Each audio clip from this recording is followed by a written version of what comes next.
सूर्याय नमः। प्रेम से बोलिए गणेश भगवान की जय। भगवान सूर्य देव की जय। नमस्कार भक्तगण, भगवान सूर्य देव की कृपा आप सभी पर बनी रहे। आज रविवार है। रविवार के दिन हम श्रवण करेंगे रविवार व्रत की पावन कथा का। एक बार प्रेम से बोलिए सूर्य देव भगवान की जय। रविवार का व्रत सभी मनोकामनाओं को पूर्ण करने वाला सर्वश्रेष्ठ व्रत है। इसको करने से साधक की सभी मनोकामनाएं पूर्ण होती हैं। को करने से निसंतान दंपति को संतान की प्राप्ति होती है। रविवार व्रत के ग्रह सूर्य देव है। रविवार की प्रकृति ध्रुव है। यह भगवान विष्णु और सूर्य देव का दिन है।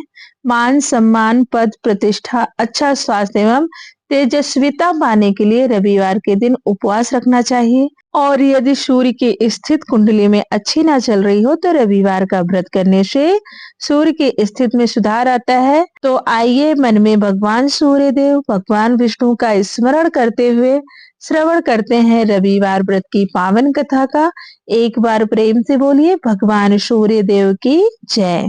एक बुढ़िया माई थी। उनका नियम था कि प्रति रविवार को सवेरे ही स्नान आदि करके घर को गोबर से लीप कर फिर भोजन तैयार कर भगवान को भोग लगाकर स्वयं भोजन करती थी। ऐसा व्रत करने से उनका घर अनेक प्रकार के धन्य धान्य से पूर्ण था।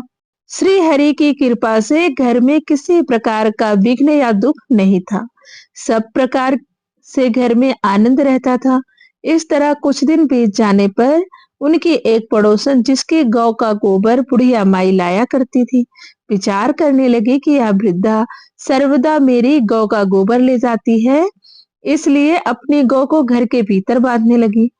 बुढ़िया को गोबर न मिलने से रविवार के दिन अपने घर को न लीप सकी, इसलिए उसने ना तो भोजन बनाया, ना भगवान को भोग लगाया तथा स्वयं भी उसने भोजन नहीं किया। इस प्रकार उसने निराहार व्रत किया। रात्रि हो गई और वह भूखी सो गई। रात्रि में भगवान ने उसे स्वप्न दिया और भोजन न बनाने तथा भोग न लगाने का कारण पूछा। वृद्धा ने गोबर न मिलने का कारण सुनाया। तब भगवान ने कहा कि माता, हम तुमको ऐसी गौ देते हैं जिससे सभी इच्छाएं पूर्ण होती हैं, क्योंकि तुम हमेशा रविवार को गौ के गोबर से लीप कर भोजन बनाकर मेरा भोग लगाकर खुद भोजन करती हो। इससे मैं खुश होकर तुमको वरदान देता हूँ।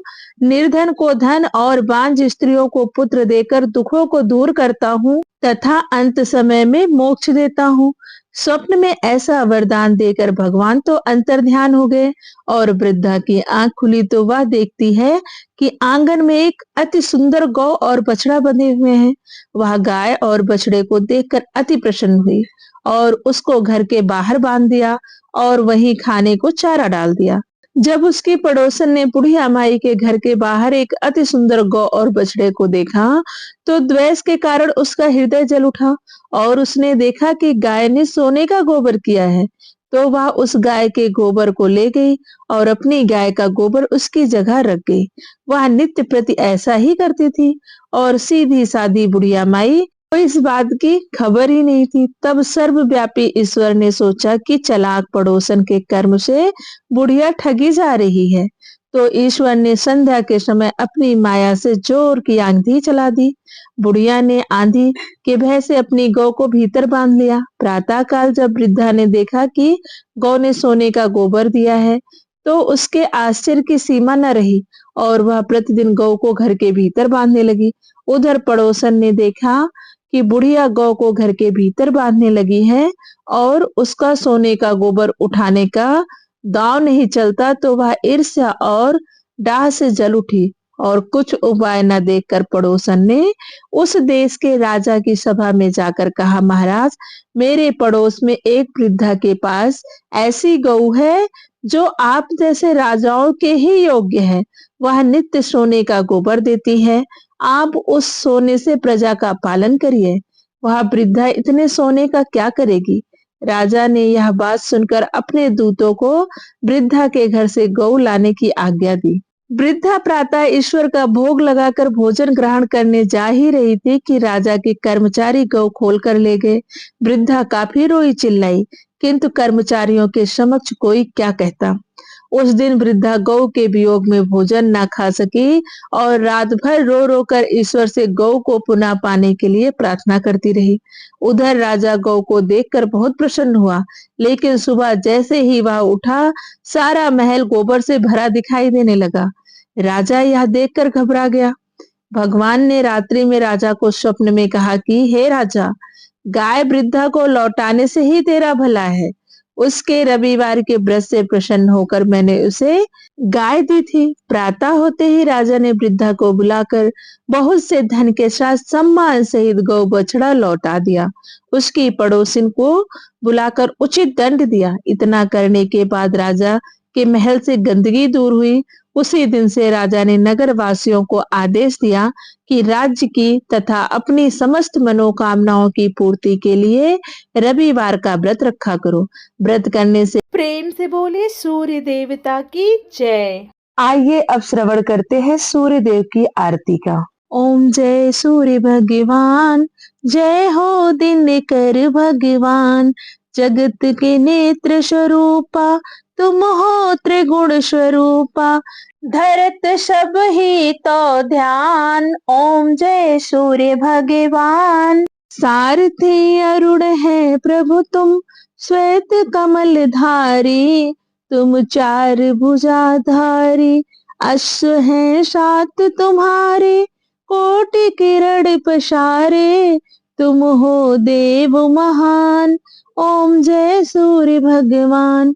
उषा काल में जब तुम उदयाचल आते, सब तब दर्शन पाते, फैलाते उजियारा, जागता सब जग सारा, करे सब तब गुणगान। ओम जय सूर्य भगवान। संध्या में भुवनेश्वर अस्ताचल जाते, गोधन तब घर आते, गोधूली बेला में हर घर हर आंगन में हो तो महिमा गान। ओम जय सूर्य भगवान। देव दनुज नर नारी, ऋषि मुनि जन भजते, आदित्य हृदय जपते, स्रोत ये मंगलकारी, इनकी है रचना न्यारी, दे नौ जीवन दान। ओम जय सूर्य भगवान। तुम हो त्रिकाल रचयिता, तुम जग के आधार, महिमा तो अपरंपार, प्राणों का सिंचन करके भक्तों को अपने देते, बल बुद्धि और ज्ञान। ओम जय सूर्य भगवान। भूचर जलचर खेचर सबके हो प्राण तुम्ही, सब जीवों के प्राण तुम्ही, वेद पुराण बखाने, धर्म सभी तुम्हें माने, तुम ही सर्वशक्तिमान। ओम जय सूर्य भगवान। पूजन करती दिशाएं, पूजे दस दिक्पाल, तुम भुवनों के प्रतिपाल, ऋतवे तुम्हारी दासी, तुम शाश्वत अविनाशी, शुभकारी अंशुमान। ओम जय सूर्य भगवान। ओम जय सूर्य भगवान। जय हो दिनकर भगवान, जगत के नेत्र स्वरूपा, तुम हो निर्गुण स्वरूपा, धरत सब ही तो ध्यान। ओम जय सूर्य भगवान। प्रेम से बोलिए सूर्य देवता की जय। दोस्तों, यह थी रविवार व्रत की पावन कथा। अगर आपको कथा अच्छी लगी हो तो प्लीज कमेंट में सूर्य देवता की जय लिखना ना भूलें। वीडियो को लाइक करें, शेयर करें और चैनल को जरूर सब्सक्राइब कर लें